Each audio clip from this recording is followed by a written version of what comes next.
I think the mindset of the team is, a positive one. The guys are upbeat for the challenge.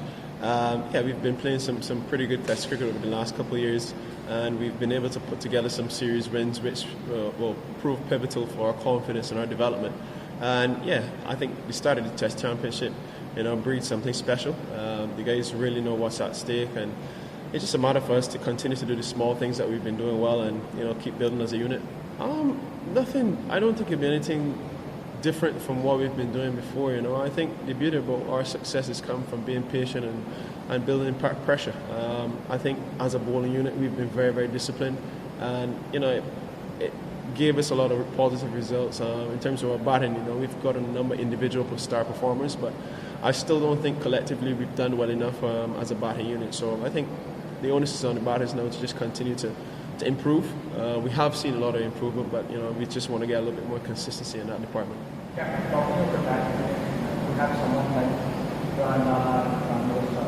I think it was very beneficial for the guys. Brian obviously brings a lot of stature and presence in terms of his career and what he's achieved, and the guys were really attuned to what he had to bring to us. And in terms of the mental aspect, I think it was a situation where he came and he broke it down quite nicely for us, and I think he gave us a pretty clear picture of how we can make improvements and how we can build as a unit. Ram Naresh has been awesome in the dressing room as well. He supported Brian quite nicely. He was a little bit more of a tactician in terms of his technical aspects and the way obviously he went about it mentally as well. So I think it was a good mesh having both Brian and Cyrus here, and hopefully in the future we can continue to have them around a little bit more. Is it not only freshers in the squad as far as form or like the groups? Yeah, Rakeem has done well for a number of years in regional cricket, so I think he's deserving of his selection, and hopefully if he gets the opportunity to come in and continue the good work he's shown in A-team cricket and regional cricket. I think a guy like Rakeem has definitely shown his cricketing ability, both with bat and ball and also in the field. I think he's got a big, safe pair of hands. So, if it does boil down and he gets this opportunity, I think he'll grab it with both hands and he'll be just as successful as he has been in regional cricket. And you yourself, congratulations on your tour the other night. You'll be just after authority the number one test around. Yeah, I've kind of forgotten about it, to be fair.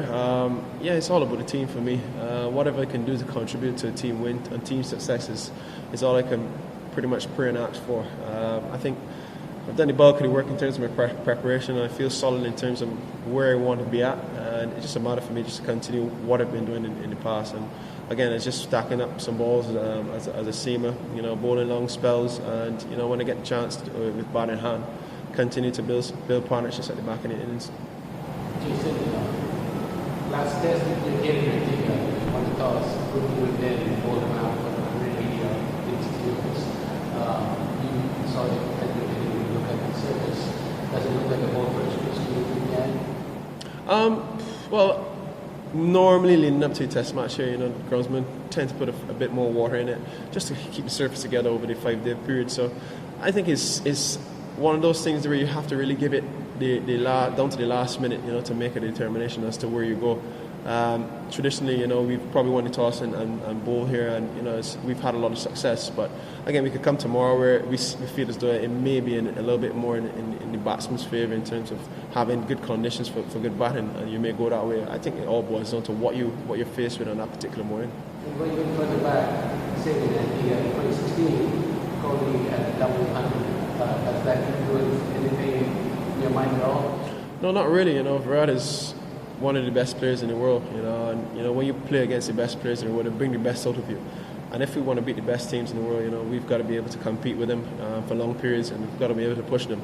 So I'm personally looking forward to the challenge of playing against people like Virat and Ashwin, who are right up there in terms of the individual rankings. But I think from a team perspective, I think we get the best out of ourselves, against the best opposition, and we tend to go hard at them, and that's been our mantra as a side.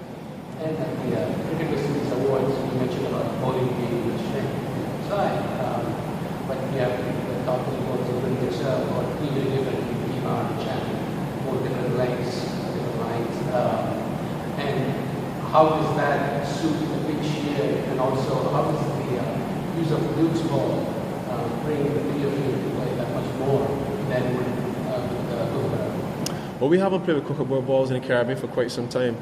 I think we had the switch under Otis Gibson when he was here quite a while back, so we've been using the juke ball for quite some time, and I think it's worked well for us. I think it's worked well in most places where you play with a juke ball. So I'm not putting the ball so much in the factor, but I think we've got 3 guys in the top 15 IC bowling rankings for a reason, and that's just boiled down to the experience they've gained, the consistency they've brought, and the level-headedness that they've posed, in terms of their dressing room contributions, and obviously on the field contributions. So I think Shannon and Rochi obviously have a big part to play.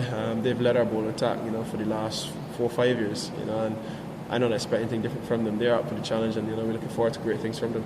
I have one last one.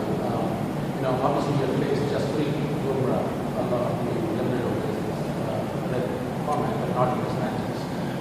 And that's a totally different game of the bowler as well as the batsman. So what sort of mental as well as technical preparation do you take into the series to face high quality bowling like that? Yeah, I think against the best in the world, you just tend to play the ball. I think that's what we've got to focus on. That 5.5 ounce ball coming down at us. We've just got to make sure that we're zoning on that, regardless of who has it in hand. And I think once we stick to our processes and our preparation, trust our preparation, I think that's all we can rely on under pressure.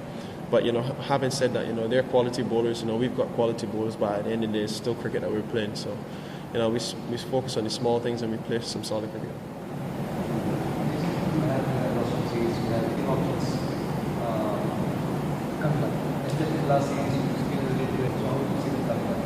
Yeah, I mean, whoever we go with, in terms of our combination, as I said before, and as you said, we had 4 seamers in our last attack, and it worked well for us. If it's a situation we go that route, then if we do play a spinner, that spinner's job is mainly just to come and, hold things up for us, and if they got the opportunity to express themselves, then they do that. And I think it all boils down to the scenario, how the conditions are. If it's a situation where it's seamer friendly, then if the spinner comes into the attack, his job is not really to attack, but come a hole in for the seamers to express themselves on the next end. Or if it comes in a situation where you've got something that aids the spinners, then the seamers just got a whole strain for the spinner to be able to express themselves. So I think it's as simple as that, regardless of what the team and the opposition. For me, it boils down to conditions and how things go.